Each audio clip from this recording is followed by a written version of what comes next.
చూడండి ఫ్రెండ్స్, ఇది సొప్ప అంటాం, తెలుసు కదా బర్రెలకి. ఇవంతా ఫుడ్ అన్నమాట. అంటే అప్పట్లో ఇవన్నీ లేవులేండి ఫ్రెండ్స్, ఎందుకంటే ఇప్పుడు వాళ్ళు మనిషి బాగా అలవాటు పడిపోయారనమాట.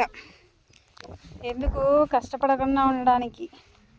ఇంకా గడ్డి ఇవన్నీ కోసుకోలేక బిజీ లైఫ్లో ఉంటారు కదా, ఈ గడ్డి కోసుకోవడం తీసుకుపోయి బర్రెలకు వేయడం అనమాట. ఈ విధంగా చేస్తూ ఉంటారు ఫ్రెండ్స్. ఇది కోసే కొద్దీ తరుగుతూ ఉంటుంది. మరి మీరు కూడా యూజ్ చేస్తారా ఇవన్నీ? అలాగే చీనా చెట్లు, చీనా తోట చూడండి ఎలా ఉంది, బాగున్నాయా? కాయలు అయితే లేవు ఫ్రెండ్స్, ఇప్పుడు ఇంకా కాయలు లేవు. ఎలా ఉంది మరి, బాగుందా మా చీనా తోట?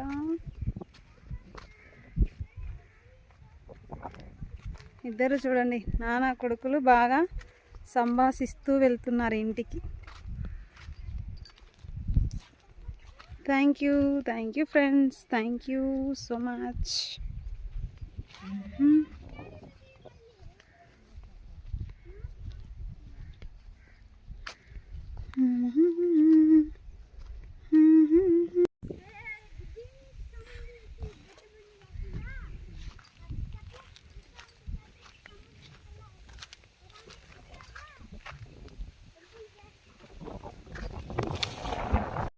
ఇవేంటి తెలుసా ఫ్రెండ్స్ మీకు?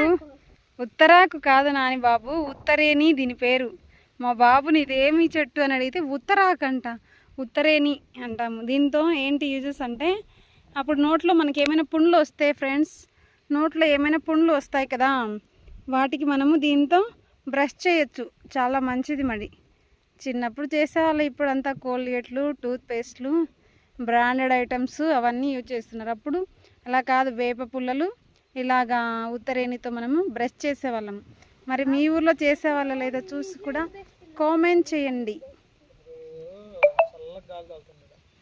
ఎలా ఉంది క్లైమేట్ మరి ఇద్దరికి చెప్పండి, చల్లగా ఉందా? ఇక్కడే కూడా ఒక మంచం వేసుకొని నిద్రపోవాలనిపిస్తుంది.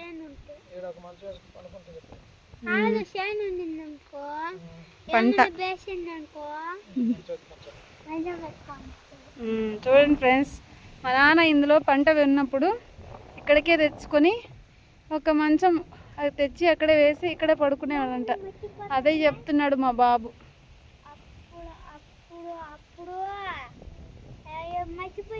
చూసారా ఫ్రెండ్స్, ఇది టేక్ చెట్టు. అప్పుడెప్పుడో మేము చిన్నప్పుడు నాటారు మా నాన్న, తెలుసా? మేము చిన్నపిల్లలు ఉన్నప్పుడు నాటారు ఫ్రెండ్స్.